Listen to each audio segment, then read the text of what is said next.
High, কি খবর সবার? সবাই কেমন আছেন? এখন যে বর্তমান পরিস্থিতি যা দেখছি ফেসবুক খুললেই আমরা খালি ঝগড়াঝাটি খুনসুটি লেগেই আছে।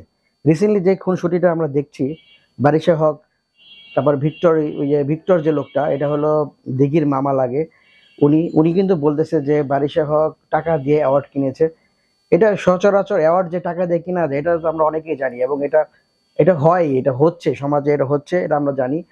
যেমন দেখেন, লিওনো মেয়েটা, মোটা মেয়েটা, ও কিন্তু মাধুরীর কাছ থেকে যে অ্যাওয়ার্ডটা নিয়েছে, ওটাও কিন্তু টাকার বিনিময়ে নিয়েছে। কিছু মোটা অঙ্কের টাকা দিয়েছে, ওই টাকা দেওয়ার পরে উনি যে বোম্বে যে ওই অ্যাওয়ার্ডটা পেয়েছে। এরকম সবাই কম বেশি যে অ্যাওয়ার্ডগুলো দেওয়া হচ্ছে দেশে এবং দেশের বাইরে, সবই সিস্টেম, এবং কিছু টাকা লাগে। টাকা দিলে আপনিও অ্যাওয়ার্ড পাবেন, আপনার কোনো যোগ্যতা না থাকলেও আপনি অ্যাওয়ার্ড পাবেন, কারণ এটা টাকার মাধ্যমে সব ধরনের অ্যাওয়ার্ডই পাওয়া যায় বিশ্বের যে কোনো ক্ষেত্রে।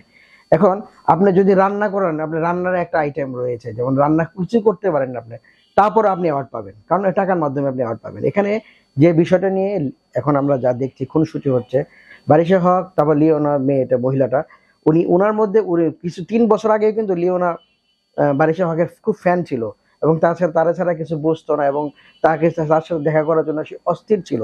এরকম ভিডিও আমরা দেখেছি। রিসেন্টলি তাকে খুব খুনসুটি, সে ইঁদুর ইঁদুর কি না কি এই ধরনের কথা, তাকে ছোট করে কথা বলতেছে, এবং বারিশা হকও তাকে নানা ধরনের কথা বলছে। তার হাতে অ্যাওয়ার্ড নেয়নি, ভয় পেয়েছে, এবং সে একটা ভীত, এবং সে ভয়ে কিন্তু স্টেজে উঠেনি।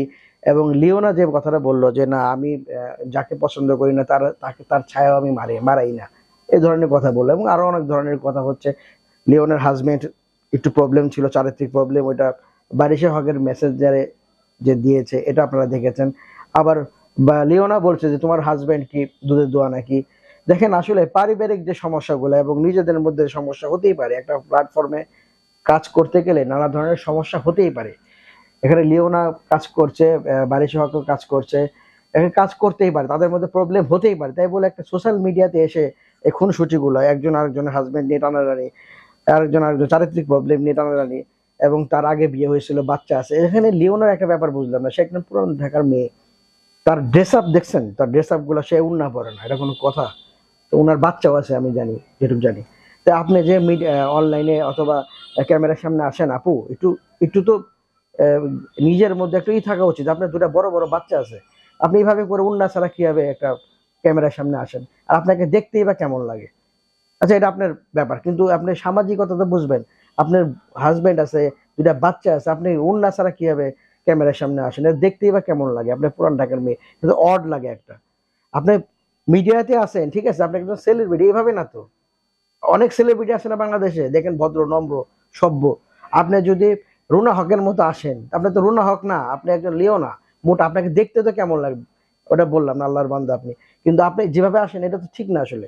একটু একটু তো ভদ্রতা, নম্রতা ভাবে আসা উচিত মিডিয়াতে, অনলাইনে এবং ক্যামেরার সামনে। আপু, আপনি যেভাবে কথা বলেন, আপনার যখন বিয়ে হয় নাই তখন আপনি মার্কেটে করতে গেতেন না, বাসা থেকে বের হতেন না, কিন্তু এখন যে আপনার চলাফেরা আমরা দেখছি, মিলে না তো। আমার মনে হচ্ছে না, আপনি যখন ঢাকায় একটা মেয়ে হয়ে আপনি বাসা থেকে বের হবেন না, শপিং এ যাবেন না, আপনার শপিং আপনার বোন করে দিত, এটা বিশ্বাসযোগ্য না। এগুলা আসলে শাক দিয়ে মাছ ঢাকার চেষ্টা করবেন না কখনোই। কারণ ঢাকায় যারা, কিংবা আপনি যে প্ল্যাটফর্ম থেকে এখানে আসছেন, আপনি যে বললেন আপনি অনেক বড় লোক, এই ধরনের মেয়েরা তো কখনোই না যে আরেকজনে শপিং করে দিবে, আরেকজন ড্রেস কিনে দিবে, আপনি ওগুলা পরে ঘুরবেন, মজা করবেন, বিয়ের পর আপনি এরকম হচ্ছেন না, অসম্ভব।